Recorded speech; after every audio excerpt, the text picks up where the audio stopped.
Assalamualaikum warahmatullahi wabarakatuh. Selamat pagi para pemirsa dimanapun Anda berada. Kembali lagi bersama saya Dr. Gita Dwi Desyani dalam program acara ASI, Aku Sayang Ibu, persembahan Hospital TV Sultan Agung, sebuah acara yang akan membahas seputar kesehatan ibu dan anak. Baik pemirsa, sebelumnya kita akan menyapa terlebih dahulu para pemirsa dan sahabat Risa dimanapun Anda berada. Semoga diberikan kesehatan dan juga dimudahkan dalam menjalankan aktivitas hari ini ya. Dan tentunya kami sapa juga Bapak Ibu pasien dan juga pengunjung Rumah Sakit Islam Sultan Agung Semarang. Kami mengucapkan terima kasih atas kepercayaan pelayanan kesehatan kepada Rumah Sakit Islam Sultan Agung Semarang.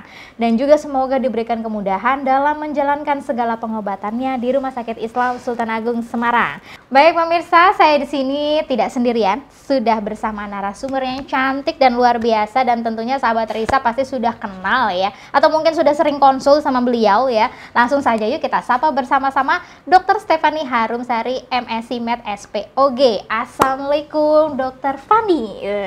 Fanny itu lucu ya dok.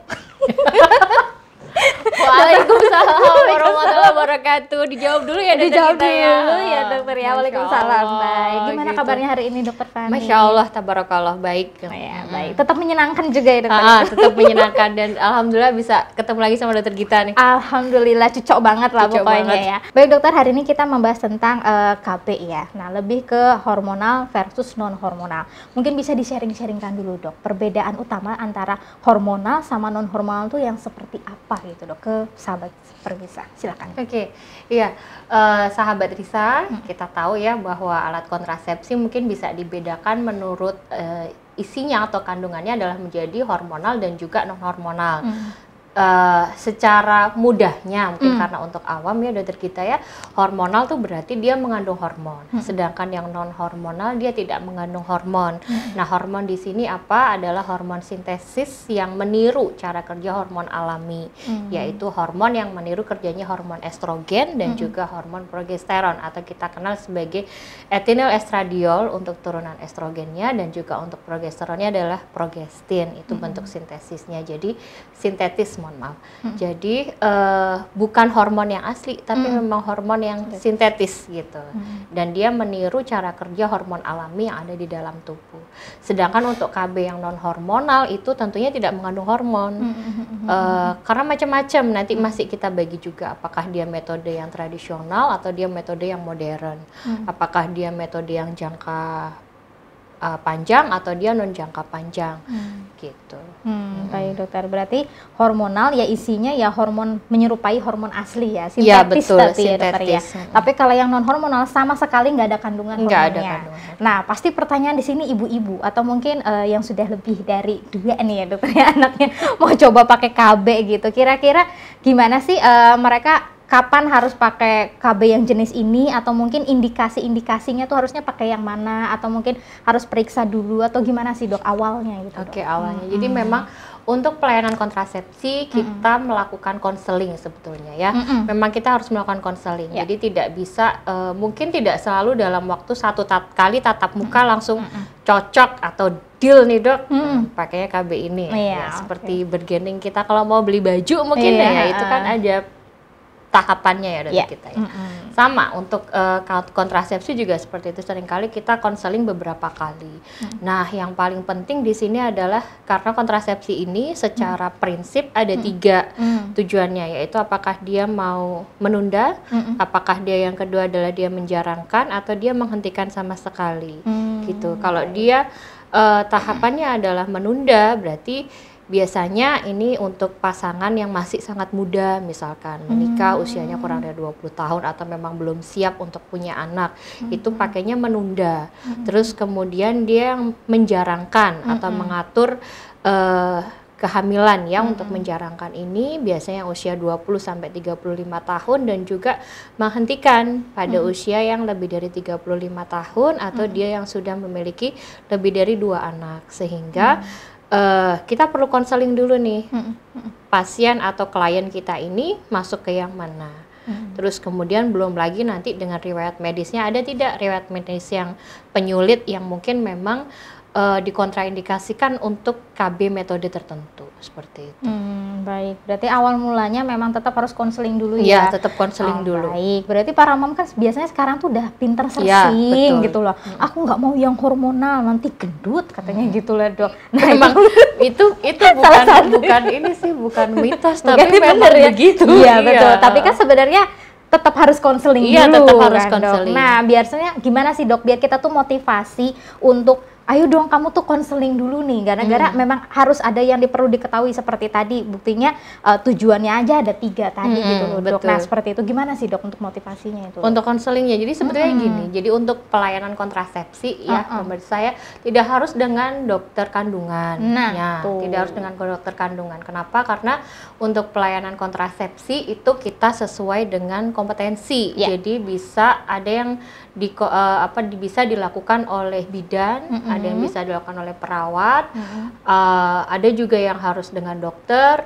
spesialis kandungan atau dokter spesialis urologi, jadi beda-beda gitu. Nah, mungkin ada yang moms nggak perlu konsul dokter, seperti misalkan mau beli kondom kan nggak perlu ya, bisa langsung sendiri ke toko yang sebelah gitu ya, atau misalkan mau membeli pil KB mungkin tidak perlu konsultasi dengan dokter, kecuali memang mam sudah punya misalkan ada benjolan di payudara, atau misalkan ada riwayat keluarga dengan kanker atau keganasan tertentu, mungkin harus konsultasi untuk pemakaian KB hormonal yang jenis pil KB. Tetapi kalau misalkan tidak ada, tujuannya tadi misalkan untuk menunda, misalkan ya usianya masih kurang dari 20 tahun, atau misalkan ada pengen sekolah dulu nih, gitu ya, sekolah dulu, atau misalkan ada ujian, hal-hal yang kira-kira mungkin urgent untuk dilakukan terlebih dahulu, itu mungkin bisa menggunakan pil KB seperti itu.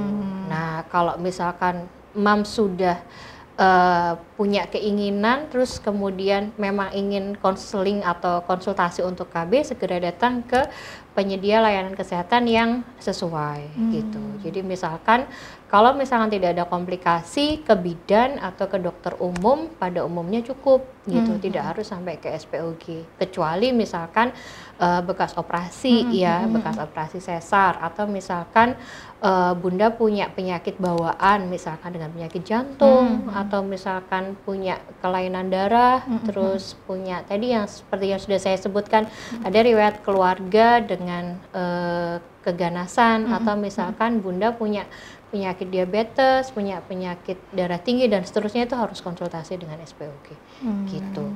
Kalau suaminya nggak perlu ke SPOG, bisa ke urologi. Jadi jangan salah pintu juga, jangan salah pintu. Baik, jadi konsul sesuai aja ya. Iya, sesuai dengan kebutuhannya apa. Baik, menarik. Berarti tadi udah ada nyebutin kondom, udah nyebutin suntik. Nah, ini sebenarnya masuk ke kelompok mana sih mereka-mereka ini, dok, harusnya? Banyak pada tahu nih, maksudnya dia gini, banyak banget dokter kita. Jadi karena saking banyaknya, jadi pilihlah yang sesuai dengan kebutuhan. Yang jelas sesuai dengan kebutuhan aja, nggak perlu kita pilih semuanya juga gitu. Mungkin pada kondisi-kondisi tertentu memang butuh backup ya. Jadi misalkan ada kondisi-kondisi tertentu yang butuh backup, misalkan lupa minum pil gitu ya, lupa minum pil, terus kemudian lupanya ternyata di minggu kedua yang sudah mau mendekati fase subur, mau nggak mau mungkin dia harus harus di backup dengan kondom misalkan, seperti itu. Tapi kalau misalkan tidak ada hal-hal seperti itu, tidak perlu. Jadi tidak perlu dua alat kontrasepsi dalam waktu yang bersamaan.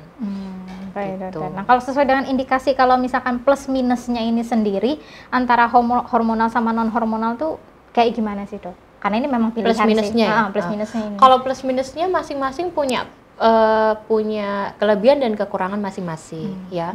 Seperti contoh misalkan kita bagi mungkin tidak hormonal dan non hormonal, tapi yang jangka panjang dan non jangka panjang ya. Jangka panjang MKJP atau istilahnya sekarang MKJP atau metode kontrasepsi jangka panjang, dan juga non MKJP. Untuk MKJP sendiri di situ ada yang paling everlasting ya, atau dia benar-benar menghentikan adalah tubektomi, vasektomi, IUD dan juga implan. Sedangkan yang non MKJP dia selain itu gitu. Itu semuanya masuk ke yang jangka pendek gitu. Nah, kalau yang MKJP jangka panjang, tentu keuntungannya adalah MAMS tidak perlu tidak perlu datang secara serial gitu ya. Baik. Tidak perlu kontrol secara serial. Mungkin awal pasti ada masa-masa kontrol, seperti setelah pemasangan implan atau setelah pemasangan IUD pasti dikasih waktu untuk kontrol. Tetapi kontrolnya bukan yang harus tiap sebulan sekali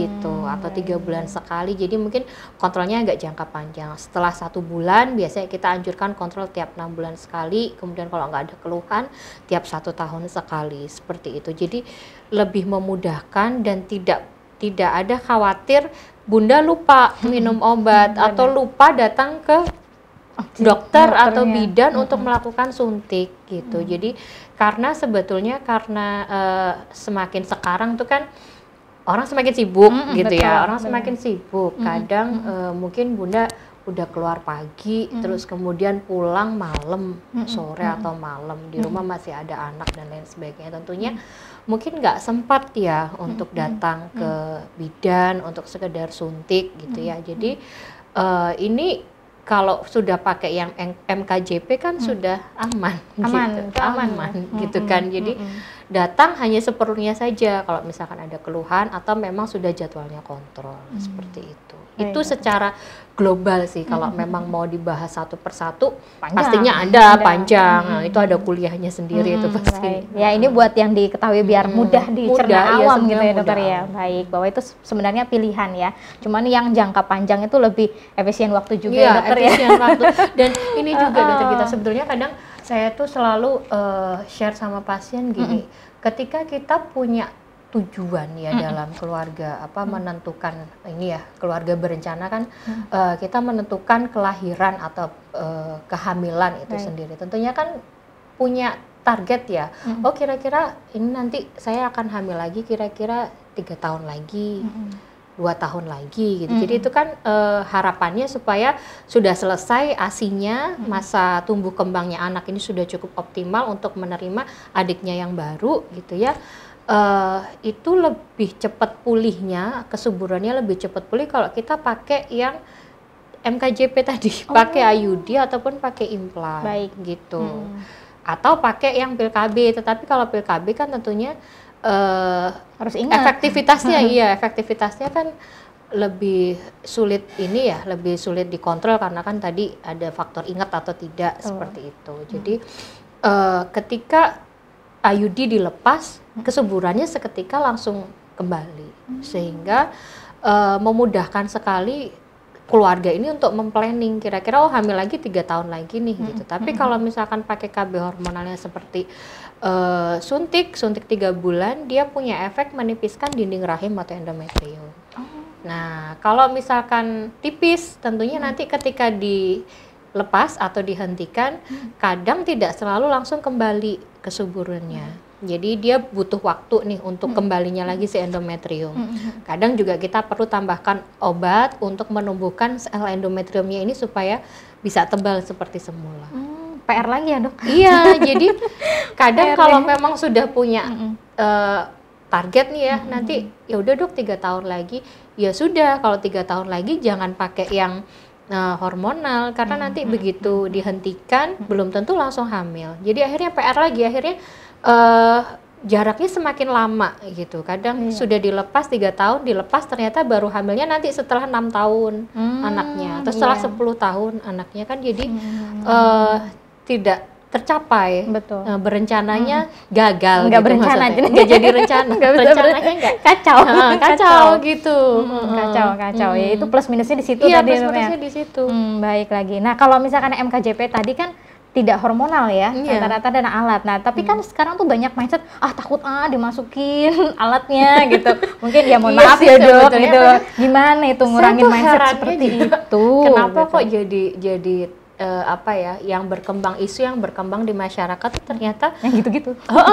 Jadi kok kayak seolah-olah menyeramkan gitu, itu. sangat menyeramkan gitu. Sebetulnya kejadian ekspulsi itu kan 1/1000 ya. Jadi kecuali kalau misalkan ini adalah pasien yang ke 1000 gitu ya mungkin iya memang. Tetapi kalau tidak kan jarang gitu ya, ekspulsi atau lepas spontan, atau resiko yang lain IUD mungkin bisa translokasi. Translokasi itu dia karena ini ya kontraksi uterus, terus kemudian dia biasanya bisa keluar dari rahim masuk ke rongga abdomen, itu juga ada, tapi sangat jarang sekali gitu loh. Jadi ya balik lagi, semuanya nggak ada yang tanpa resiko gitu, semuanya nggak ada tanpa resiko, pasti semuanya ada resikonya. Tentu yang paling baik ketika kita sudah melakukan pemasangan kontrasepsi, kontrol gitu sesuai dengan waktunya gitu, jangan ditunggu terus apa ya, begitu ada keluhan gitu baru kontrol seperti itu, jadi kan terlambat akhirnya. Mungkin salah satu faktor terlambat tadi ya karena tadi dok terlalu lupa ya, karena jangka panjang 5 tahun dia nggak kerasa ternyata udah 6 tahun gitu. Bisa ada resiko lengket-lengket juga ya dokter ya, susah dicabutnya. Iya nggak sih dok, kasusnya?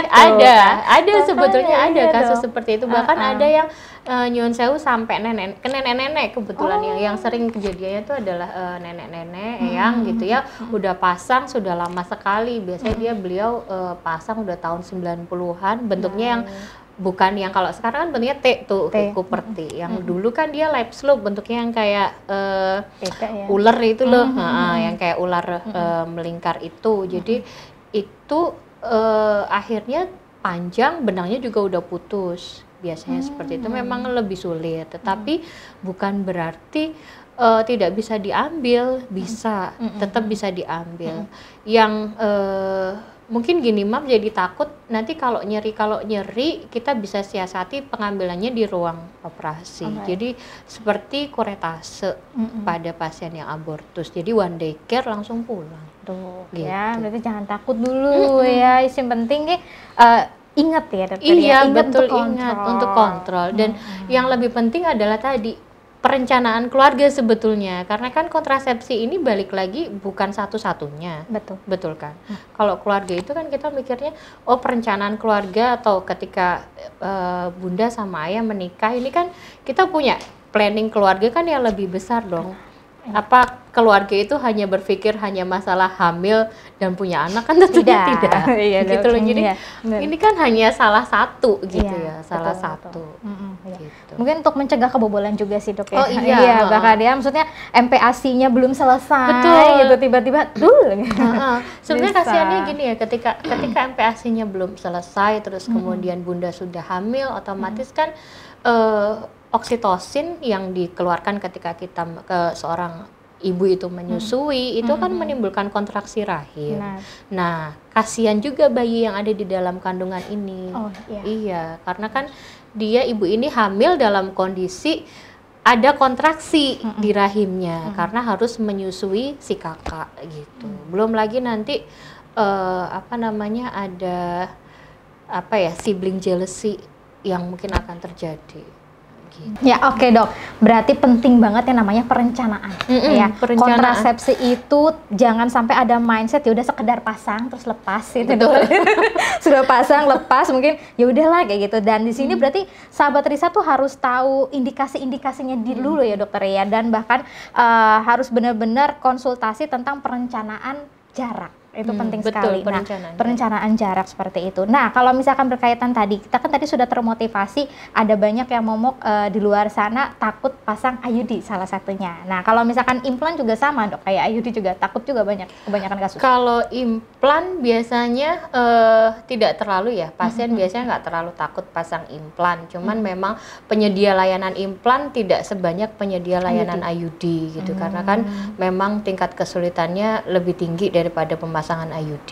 Tetapi sebetulnya pemasangan implan juga relatif aman, dan implan ini kan juga cukup lama, ada yang 3 tahun ya, sekarang rata-rata 3 tahun lah. 3 tahun. Untuk 3 tahun sehingga ya cukup lah ya menurut saya 3 tahun itu sampai cukup MPASI-nya selesai. Terus anaknya juga si kakak juga udah usianya 3 tahun, mungkin udah bisa PAUD ya. Jadi kan bunda mau hamil lagi juga udah bisa pas gitu, pas sebetulnya. Ya. Cuman memang bedanya kalau implan kan dia pakai ada hormonal. Jadi ada hormon yang dia sifatnya depo. Itu hampir mirip seperti suntikan progestin. Ada juga beberapa yang ketika dilepas dia nggak langsung kembali ke suburannya. Meskipun angka seperti itu juga nggak terlalu tinggi gitu. Jadi ya semuanya ada plus minusnya. Ada plus minusnya ya. Ada plus minusnya. Tapi kalau yang operasi tadi yang tubektomi, ya, itu benar-benar untuk ngekat banget. Iya betul. Karena tubektomi kan prinsipnya dilakukan ini ya pengikatan dan juga pemotongan tuba falopi. Sebetulnya kalau ada beberapa, kalau kita lihat atau baca fikih mungkin ya, tarik ke fikih ulama ya, itu ada yang mengharamkan atau mungkin melarang. Tetapi kembali lagi, kalau memang ada indikasi medis, ya kenapa harus takut gitu? Karena apa? Karena kami dokter kandungan ini juga kita dihadapkan dengan resiko angka kematian ibu yang tinggi loh. Baik. Itu jauh lebih urgent untuk diselesaikan. Baik. Sebetulnya seperti itu. Baik, Dok. Berarti ada beberapa kondisi yang ketika dia kelahiran udah langsung harus steril lah kayak gitu, bisa gitu? Ada. Misalkan dia sudah gravidanya mungkin sudah cukup ya, atau anaknya sudah cukup, udah 2 atau 3, terus kemudian kehamilan terakhir kebetulan kejang dengan eklamsi. Ya kan ngeri juga ya, Dok. Iya, gitu kan. Atau misalkan sudah bekas operasi lebih dari 2 kali atau lebih dari 3 kali, kan tentunya juga beresiko gitu. Jadi ya itu lagi kembali ke indikasi medis. Kita tidak akan melakukan sesuatu tanpa indikasi medis sebetulnya. Baik. Berarti cukup ya, sebenarnya ada resiko lah semuanya, Dok. Iya, semuanya ada resiko. Ya baik. Tapi kalau misalkan kebanyakan kasus nih, Dok, yang paling hits gitu di dunia perKB-an ini biasanya apa ini biasanya, Dok, datang ke kasus, atau mungkin ada kasus unik yang bikin dokter gemes, oh ini harusnya indikasinya ke KB yang non hormonal nih, tapi ternyata pasien lebih sukanya yang pil KB atau apa kayak gitu loh, Dok. Tapi datang ke dokter sudah datang dengan komplikasi, itu ada nggak sih, Dok, biasanya? Sebetulnya lebih ke arah gini ya. Pasien-pasien rata-rata yang melakukan persalinan entah di rumah sakit ini atau di rumah sakit di luar sana gitu ya. Saya merasa keinginan untuk ber-KB-nya itu sangat kurang gitu. Malah kurang ya? Iya, jadi kadang mereka tidak punya bayangan sama sekali mau menggunakan kontrasepsi apa, atau sudah beberapa kali dilakukan edukasi pun juga tetap di akhirnya tetap tidak memilih untuk menggunakan alat kontrasepsi apapun gitu. Nah, sebetulnya ini juga beresiko. Kadang pada prakteknya akhirnya datang mungkin belum sampai, misalkan bekas operasi belum sampai 2 tahun, sudah hamil lagi, seperti itu. Jadi itu contoh-contohnya di lapangan seperti itu. Sebetulnya mungkin gini ya, mungkin nggak terlalu, pasiennya mungkin ya happy aja gitu ya. Iya kan rezeki dari Allah. Iya, tapi saya sebagai dokter kandungan ini takut gitu ya. Kalau misalkan resiko karena kehamilan yang belum waktunya ini kan bisa menyebabkan misalkan adanya robekan pada rahim, ruptur uteri, perdarahan pada saat kehamilan maupun persalinan. Itu kan resikonya lebih besar gitu. Jadi sebetulnya dengan berlakukan kontrasepsi itu juga sangat membantu dokter SPOG ini supaya umurnya panjang-panjang gitu. Baik, berarti itu bukan untuk menjarangkan, tapi dokter obgyn di sini memikirkan sebetulnya juga, kita mikirkan kesehatan. Karena mikirnya juga bukan hal yang mudah ya. Kita tahu bahwa kehamilan mungkin ada pada awalnya mungkin adalah sesuatu hal yang menyenangkan, menggembirakan, tetapi ada pada orang-orang tertentu ternyata kehamilan ini menimbulkan komplikasi, kan tidak sama satu orang dengan yang lainnya. Baik. Berarti tergantung dari kondisi individu seseorang ya. Bener. Ada kehamilan beresiko, ada yang tidak beresiko, seperti itu. Nah, makanya berarti para mam atau calon ibu di sana atau ibu-ibu di sana yang mungkin lagi hamil harus open mind ya, Dokter. Betul, ya. Mind. Jangan denial tentang edukasi terkait KB ini, gitu ya, Dokter ya. Jadi Kalau bisa dikomunikasikan dengan suami, karena mungkin suaminya nggak tahu. Nah itu bisa juga. Iya. Mungkin periksa Karena nggak sama kadang suami. periksa nggak sama Nah, iya, suaminya, periksanya sama eyangnya bayi gitu, sama betul. ibunya gitu. Jadi karena tidak periksa dengan suami, akhirnya tidak teredukasi. Ya kita juga tahu ya, karena kan kesibukan ayah juga mungkin bekerja dan lain sebagainya, sehingga mungkin udah pasrah sama dokter kandungannya, udah udah titip ya dok, gitu. Tapi karena edukasinya jadi nggak sampai Ya, gitu. betul. Soalnya kalau misalkan dua-duanya datang kan teredukasi dua-duanya, Iya, betul, dokter ya. teredukasi dua-duanya. Informasi tidak terputus ya dokter ya. Betul. Nanti istrinya nerima apa, nyampein ke Iya, suaminya udah beda lagi. Iya, atau mungkin betul. kurang. Karena Atau tadi nggak lupa berani tadi. sama suaminya Gitu. kadang. Karena itu mungkin suaminya pengen anak sampai ke 11-an gitu Iya, kan. Nggak tahu betul. juga ya dokter ya. Siapa tahu mau bentuk tim bola kan nggak ngerti ya dok. Sebetulnya nggak apa-apa dokter gitu. Saya tuh Iya. juga kalau misalkan ada pasien yang ibu hamil ke berapa, hamil ke 7 dok, saya juga ikut senang Iya. sebetulnya gitu. Maksudnya bukan apa namanya, bukan suatu hal yang tabu juga ya, karena kan kita Muslim juga tidak menutup kemungkinan bahwa Rasulullah juga menyukai dan berbangga tentang jumlah umatnya kan. Jadi itu sangat mendukung sekali asal ibunya sehat. Gitu, cuman kan kesulitannya tadi menjaga kesehatan ibu ini juga tidak mudah gitu. Jadi kalau memang keluarga ketika ayah sama bunda menikah itu punya rencana kita pengen bikin kesebelasan nih, jadi harus betul-betul difikirkan kesehatan keduanya bagaimana gitu. Baik, ya. Kesehatan anak-anak, anak satu nanti siapa yang pegang, anak kedua siapa yang pegang dan seterusnya gitu. Sampai jadi gen gitu ya dok. Iya, betul. Sama nyanyi gen Halilintar. Aduh, luar biasa. Ini daging banget loh isinya dok. Iya. Tapi Iya, santai Dok. gitu Ya, ini kan. santai gitu ya. Harapannya ya biar di sana ya pemirsa lebih ini lagi ya, biar aware juga yang sama dunia perkabean, tidak denial juga dan lebih open mind dengan edukasi. Baik. Oke dokter, dengan pembahasan kita yang daging banget ini hari ini ya dok ya. Apa sih dok tips-tipsnya kepada sahabat Risa atau mungkin pesan-pesannya biar lebih open mind tentang keluarga berencana dan biar lebih aware juga tentang pemilihan yang tepat dengan sesuai kondisi masing-masing individu tentang KB. Silahkan dok. Ya, ayah, bunda, kalau sudah merencanakan suatu pernikahan juga harus merencanakan kehamilan dan juga persalinan. Jadi tidak hanya merencanakan sebuah keluarga yang hanya terdiri dari ayah dan bunda, tetapi juga bagaimana mengembangkan keluarga ini menjadi keluarga yang bahagia dan juga sejahtera, sakinah, mawadah, warohmah dari dunia til jannah, seperti itu. Jadi kontrasepsi itu bukanlah satu-satunya perencanaan di dalam keluarga, tetapi adalah suatu metode yang bisa kita terapkan atau prosedur yang bisa kita tawarkan supaya ayah dan bunda bisa menggapai cita-cita di dalam keluarga. Jadi jangan anti terhadap kontrasepsi, karena kontrasepsi juga bisa membantu ayah dan bunda untuk mendapatkan cita-cita di dalam keluarga, seperti itu. Luar biasa, mendapat tausiahnya juga nih di inti-intinya. Enggak sih, sebetulnya nggak tahu sih, saya nggak berani loh dokter kita. Luar biasa, tapi jadi ini dok, seger, adem gitu dok dengerin. Iya, amin, alhamdulillah.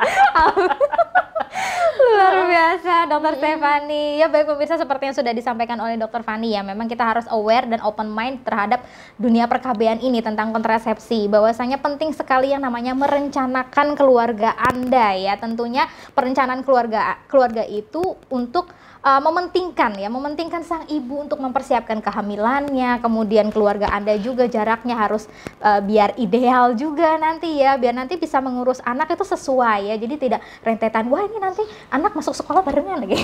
Iya. Dalam 1 tahun bisa langsung 2 ini. Itu kalau dijaringnya 3 tahun ya udah itu kayak gitu. Itu juga akan berpengaruh juga ke ekonomi dokter ya, luar biasa. Iya, makanya semoga nanti dari tayangan ini bunda-bunda jadi lebih ini ya, lebih open ya. Oh ini berarti sesuai dengan kondisi saya, kapan sudah tahu kapan harus konsultasi ke Opcin gitu ya. Kemudian kapan harus mungkin yang sudah pepasang IUD itu harus lebih aware untuk kontrol. Ya, jangan sampai lupa. Apalagi misalkan udah sampai eyang-eyang baru dilepas ya, jangan sampai gitu ya. Luar biasa. Kita ucapkan terima kasih kepada Dokter Fani. Terima kasih dokter atas sharing-sharingnya. Sama-sama Dokter Gita. Ya, semoga bermanfaat. Amin, amin robbal alamin. Ya, baik pemirsa, sampai di sini dulu perjumpaan kita. Jangan lupa saksikan ASI Aku Sayang Ibu di channel YouTube RSI Sultan Agung. Jangan lupa di like, subscribe, juga nyalakan tombol notifikasinya ya, biar nggak ketinggalan nih tema-tema kita yang baru setiap minggunya. Saya Dokter Gita bersama kru yang bertugas hari ini mohon undur diri. Sampai jumpa minggu depan. Assalamualaikum warahmatullahi wabarakatuh.